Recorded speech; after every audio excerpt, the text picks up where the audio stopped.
Hello, my dearest friends, and welcome back to your Fertility Counselor podcast show. I'm so grateful to have you here again with me today. Whether you're on a walk or simply taking a quiet moment for yourself, it's wonderful to have you here. Today's conversation is a bit of follow-up on last week's episode with Sean Greenaway, who is a men's fertility coach and works in the UK, but actually has clients all around the world. And as he was sharing, he also has a peer support group that works via WhatsApp and where everybody can actually reach out to him to access that. So a topic that we don't really talk about a lot. And I felt just inclined to just double up again on what the conversation was with Sean last week. Because while we often speak about infertility, about women's experiencing, and it's a lot about women's experiences, about the emotional landscape and of trying to conceive, there is a whole other side that still is working in itself and in the shadows, actually, really. And that is why the infertility is still a taboo topic, especially for men. Why is that so? Why do so many men actually disappear from their own fertility journey? And last week, we heard from Sean Greenaway, who so courageously shared about his own journey and male infertility, masculinity, shame, and silence. And today I want to take that conversation deeper because behind every couple's struggle, there is a man, a partner who may be hurting quietly, who may appear fine from the outside world, but who may be functioning, working, supporting, showing up on the outside, but deeply overwhelmed on the inside. So today we're going to explore what actually happens when men emotionally step away, why this happens, and what we as partners, families, and friends can actually do to support them better. So relax, sit back, and let's begin. Hello and a warm welcome to my podcast show, Your Fertility Counselor. I'm your host, Tanya Fessler, and together we will dive into all things fertility, offering support, expert insights, and practical evidence-based advice for anyone navigating their fertility journey.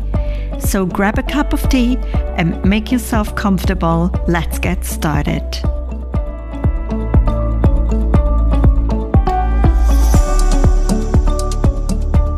So first of all, why is infertility still so taboo, especially for men? Even though infertility rates are rising globally, affecting 1 in 6 couples, the stigma and the silence remain incredibly strong. For women, infertility is often wrapped in grief and shame and identity and longing, while also losing some confidence in their own body. But for men, the taboo is layered differently, actually. That's at least what we found out so far. Men are socialized to be like the protector or the problem solver. That's the one that I hear so often, right? Or the strong one, or the one who doesn't break. And when infertility enters the room, especially male factor infertility, it strikes at the heart of cultural conditioning as well as around masculinity. And it becomes, in their minds, not just a medical issue, but a symbol of failure. And even though it's not their fault, it can be a illness, it can be a diagnosis, but it's certainly not a character flaw. So women often seek support, confide in others, and search for understanding. Men often withdraw inward. They rarely share with any of their friends, and many don't even tell their closest confidants. So infertility becomes a silent wound for men, carried privately and often alone. So what happens emotionally when men internalize infertility? The Psychology Today article describes this so beautifully. When the pressure becomes too intense, some men emotionally disappear from the journey. So this can look like shutting down emotionally or avoiding conversations around fertility, avoiding appointments, not going to see a doctor at all, becoming overly focused at work, or numbing through gaming, alcohol, or overexercising, or appearing kind of like detached, or changing the topic quickly whenever fertility comes up. From the outside, it may just seem that they are not interested in the topic at all, but all what they are really doing is to protect themselves. So we might interpret that often as like he doesn't care and he's not invested and he's leaving everything to me. And I often get the couple really being on different spectrums almost, because where she feels like that he doesn't care and he's not into this, he is very much into this, but just handling it in a different way.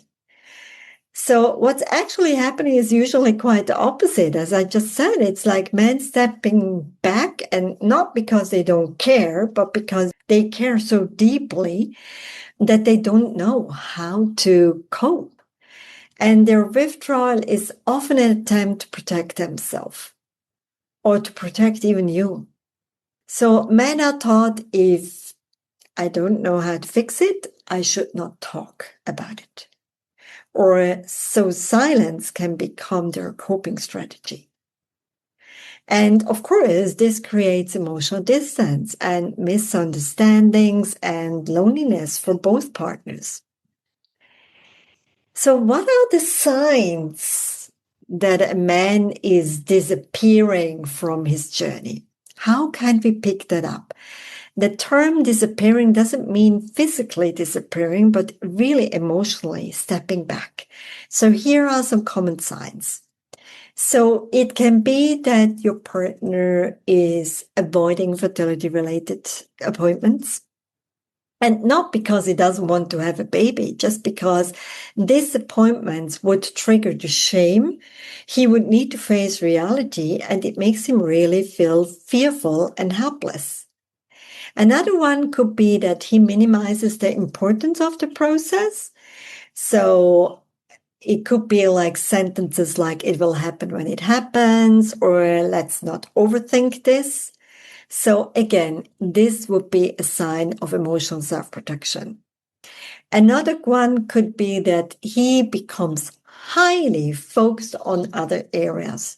It could be work or hobbies and sport. And this is a classic that I very often hear from female partners saying, all of a sudden my husband is like, has all these long working hours, and because his boss asked him to work on a more intense project or whatever.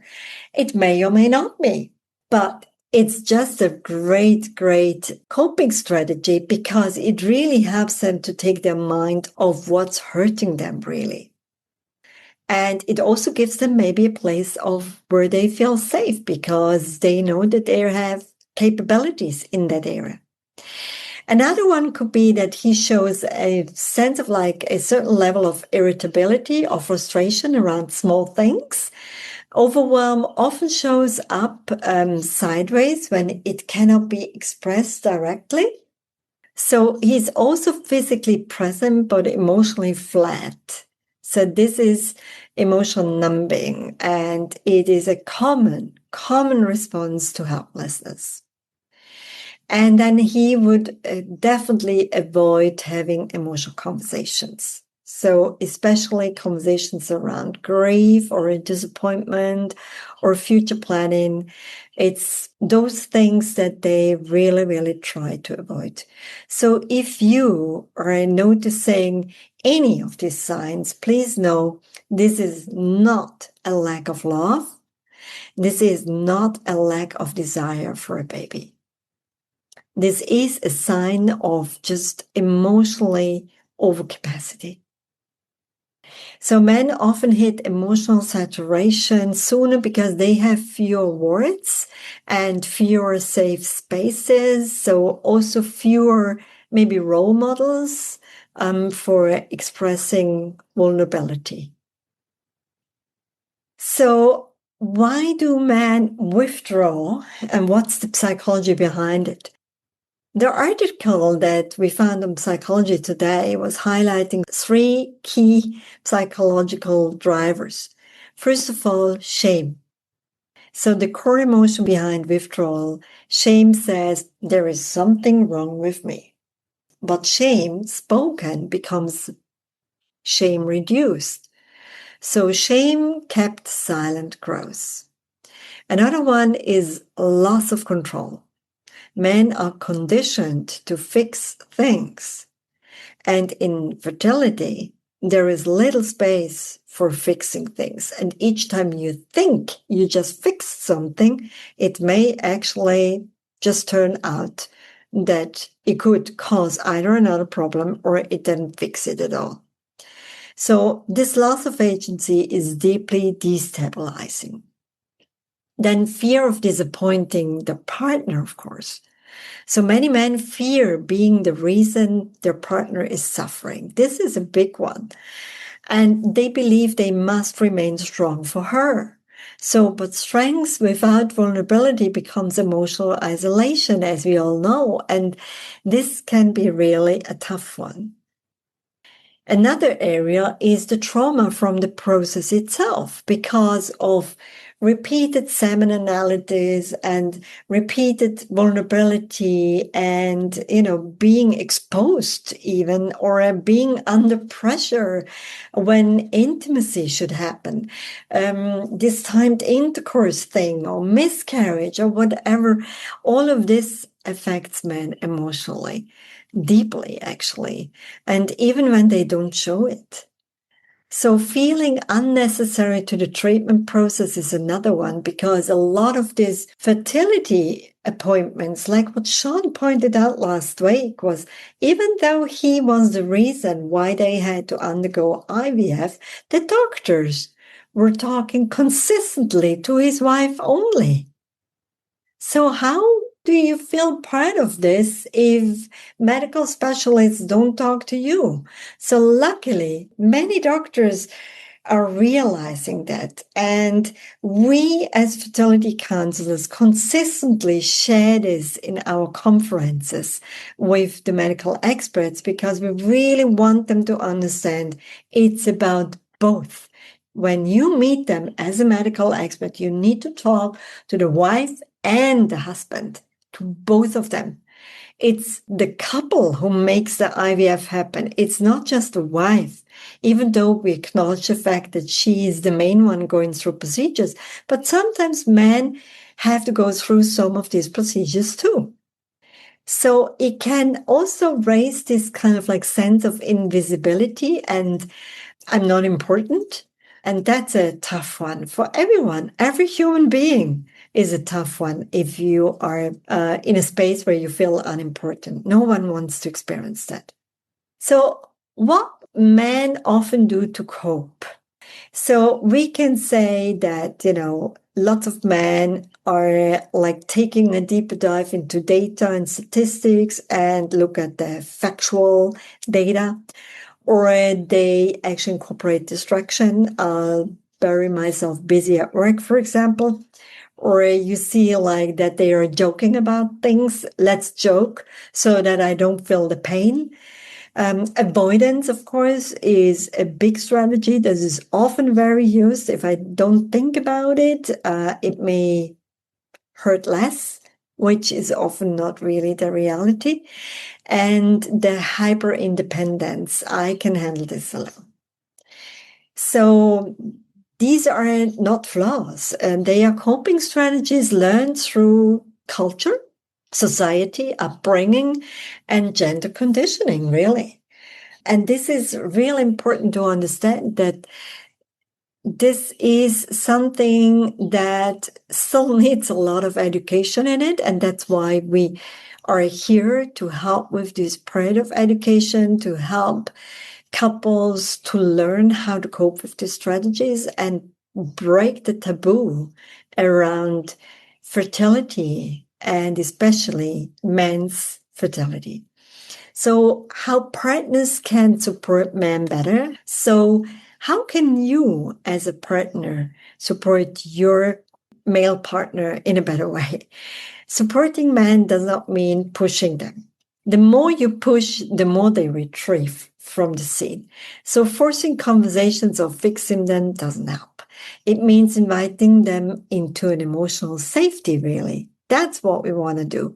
So, here are some powerful ways on how to do this. Use really gentle invitations instead of pressure. Just saying, like, would you like to talk about what this all means to you and what it's like for you? Instead of saying, we need to talk. So this is definitely a more gentle approach. Another one is also to validate before you problem solve. So really, it makes sense that this feels so heavy. So you're not alone in this. I feel the same. And validation melts resistance. It really helps them to understand it's okay. It's okay to show that I'm struggling. And then offer shared and not individualized ownership. It's really our journey. It's not you and this is me. It's we are into this together.